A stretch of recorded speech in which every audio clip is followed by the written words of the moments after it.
বিবাহ বিচ্ছেদের কারণে সৃষ্ট পারিবারিক, সামাজিক ও নানা সংকট কাটাতে প্রাতিষ্ঠানিক সহায়তার তাগিদ দিয়েছেন বিশ্লেষকরা।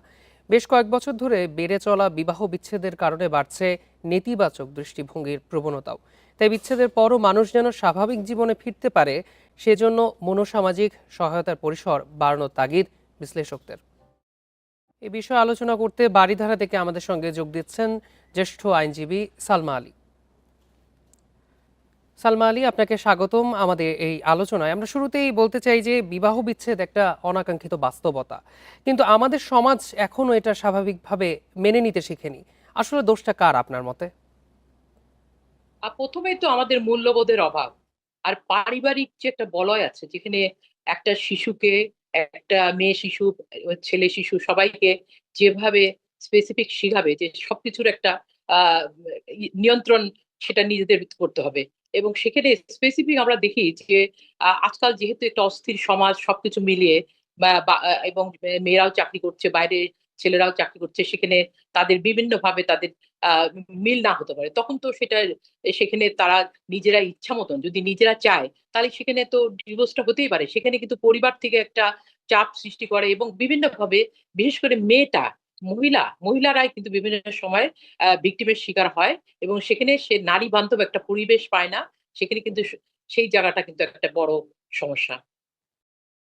আমরা আরো জানতে চাই যে পরিসংখ্যান বলছে ৭৫% তালাক দিচ্ছেন নারীরা। বিবাহ বিচ্ছেদের শিকার একটা নারীর জন্য বিষয়টা আরো একটু বেশি কঠিন।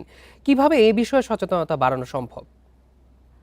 এখন আপনারা জানেন যে এই আহ, এই ছেলেরা কিন্তু, আমি এখানে বলি না, বেশিরভাগ আমরা যদি ডোমেস্টিক ভায়োলেন্স প্রিভেনশন এবং প্রোটেকশন লটা দেখি, সেখানে দেখবেন আমাদের কেস কিন্তু অনেক কম।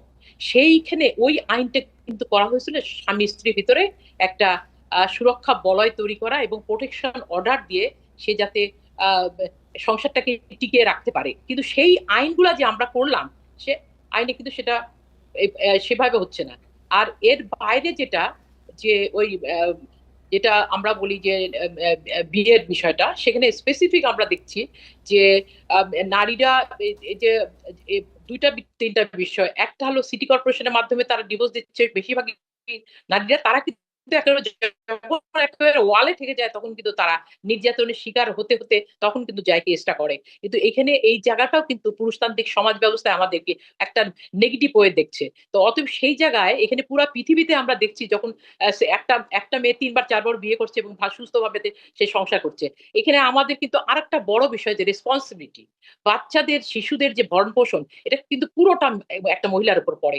সেইখানেও কিন্তু আমাদের কেস করে বাবার কাছ থেকে সেই বিষয়টা আনতে হয়। অতএব যখন আমরা এই বিবাহ বিচ্ছেদের কথাটা খালি বলবো না, তখন সেই সঙ্গে কিন্তু প্রত্যেকটা এই সুরক্ষা বলা একটা শিশুদের কিভাবে হবে, সব বিষয়গুলো নিয়ে চিন্তা করা উচিত। এবং একটা মাই কিন্তু সেই রেসপন্সিবিলিটি সবসময় নেয়। অতএব সেখানে এই জায়গা এটাকে কোনোভাবে নেগেটিভ হয়ে দেখার কোনো সুযোগ নাই। ধন্যবাদ সালমা আলী আমাদের সাথে যে আলোচনায় যুক্ত হওয়ার জন্য।